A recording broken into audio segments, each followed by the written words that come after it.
Before this documentary begins, please consider the following. What causes violence in people? In Lord of the Flies, what is William Golding's opinion on human nature? Under what conditions does evil flourish in Lord of the Flies? These photographs demonstrate the goal of civilization, peace.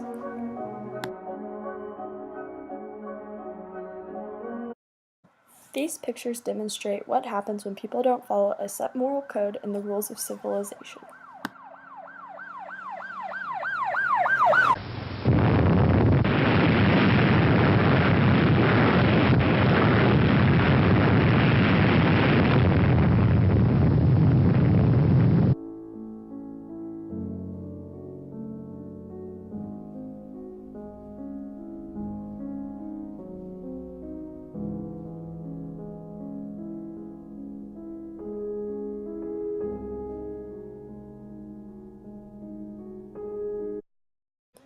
The Evil in All, an in-depth analysis on Lord of the Flies, by Kylie.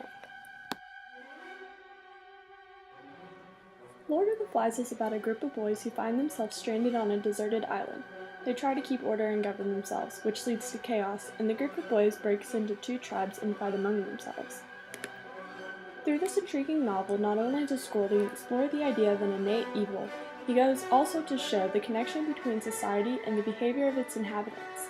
In William Golding's Lord of the Flies, there is strong symbolism in many items such as the conch and Piggy's glasses, which represent clarity of thought, societal morals, values, and hope.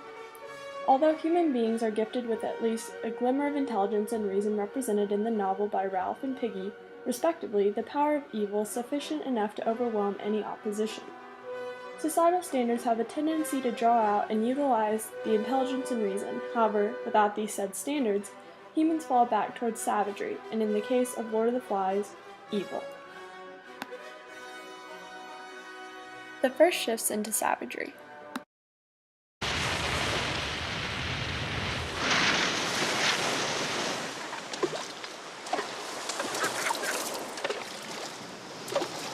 Hey, cut it out! Are you crazy? Stop it!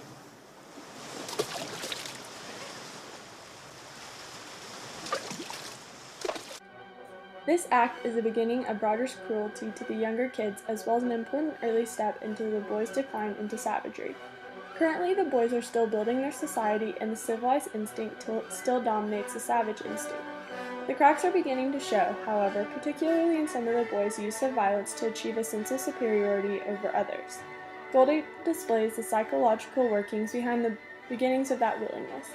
Roger feels the urge to torment Henry, one of the younger boys, by pelting him with stones, but the socially imposed standards of that behavior are still too strong for him to give in completely to his savage urges. At the point in this novel, Roger still feels held back by parents, school, policemen, and the law, the figures and institutions that enforce society's moral code.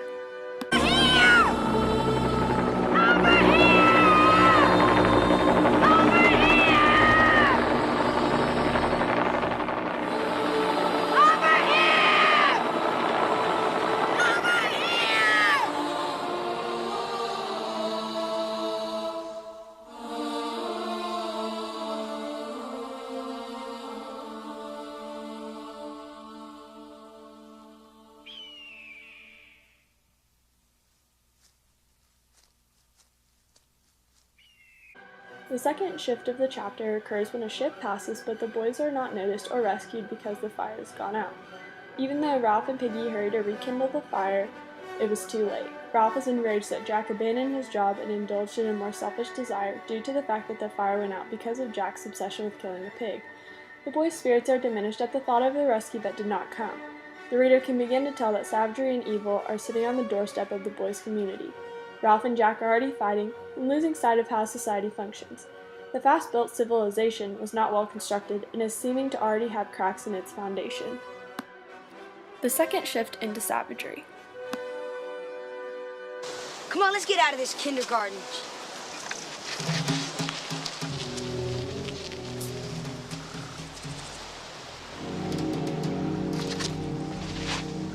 I'm with you, Jack. Right on, Larry. When you other brats get older, get hungry enough, you can come join up too. The next shift in the novel occurs when Jack challenges Ralph at the camp. This confrontation between the two boys can be viewed as the turning point in the storyline, when the evil of human nature challenges society. Jack wants himself as leader, just as savagery wants to overtake the order of civilization. However, the group rejects Jack for the moment, which can be interpreted as the boys desperately clinging to society and the peace and hope that it brings along with it. One of the most significant downward shifts from society into giving into human nature would be the moment that the dead parachutist was discovered. Once the boys, having mistaken the dead parachutist for the beast, come to fully believe in its existence, all remaining power of a standardized civilization on the island diminishes rapidly. In the boys' world where the beast is real, rules and morals become utterly dispensable. The democracy led by Ralph devolves into a totalitarianism, with Jack as a tyrant and the beast both as an enemy and a god. Jack and his hunters hunt and kill a sow to mount its head on a stake as an offering to the beast. This is crucial to the novel because at this point Simon talks to the head, also known as Lord of the Flies, and learn that the beast is actually something within the boys themselves. This is evident in the scene where Jack and the hunters savagely kill the sow and let the sense of being in control fill them with empowerment. The final shift.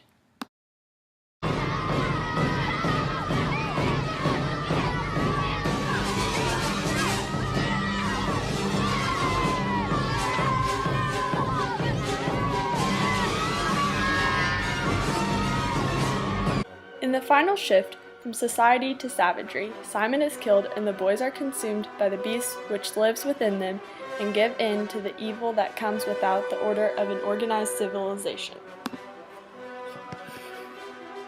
I might want to resuscitate Thomas Hobbes and have dinner with him. The 17th century English philosopher who's mostly, and I think unfairly, associated with the idea that life in a state of nature is nasty, brutish, and short. Hobbes was a witty and brilliant writer.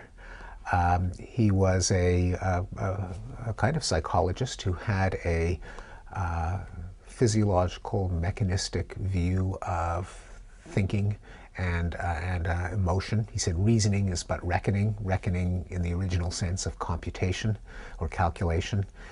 He thought deeply about the problems of violence and had an analysis of the causes of violence that I think are quite valid today. He put his finger on what might be the greatest violence reduction technique ever invented, that is a responsible government. Thomas Hobbes, a renowned philosopher, is celebrated for his dark view of human nature. Lacking trust in one another, human beings find themselves in a state of nature, a condition of ruthless rivalry. In Lord of the Flies, the reader sees trust evolving throughout the novel, and the consequences of this happening, such as giving in to an evil human nature. Hobbes also believes in the fact that the state exists to promote peace, which leads an organized society that can control the savagery that human nature innately wants to obey. In the end of the novel, Jack, representing a savage mankind, steals Piggy's glasses, which represent the boys' last hope and whatever remaining morals in order that civilization had to offer. Society is then crushed by the boulder that represents the evil that crushes Piggy along with his glasses. Only an officer on the beach physically representing the order of society saved the remainder of the boys from succumbing to the evil and destroying themselves from the inside out. Golding proves in Lord of the Flies that people living in a set society need rules, regulations, standards, morals, and order in order to function with limited chaos, which is the realistic scenario, or without chaos completely, which would only occur in a perfect world. In Hobbes' philosophy that humans are inherently evil, there is a strong requirement of a sense of authority and order. Although Hobbes had a pessimistic view of humans, he did believe that an organized state brought peace. In other words, a civil state with the regulations and morals called for can limit the true nature of humans. In Lord of the Flies, Ralph represents the order of society, and Jack represents the inherent evil and savagery of mankind in its natural state. In the end, society came to the rescue and saved all the boys from themselves, and that's exactly what it's called to do. Society's purpose is to efficiently control human nature.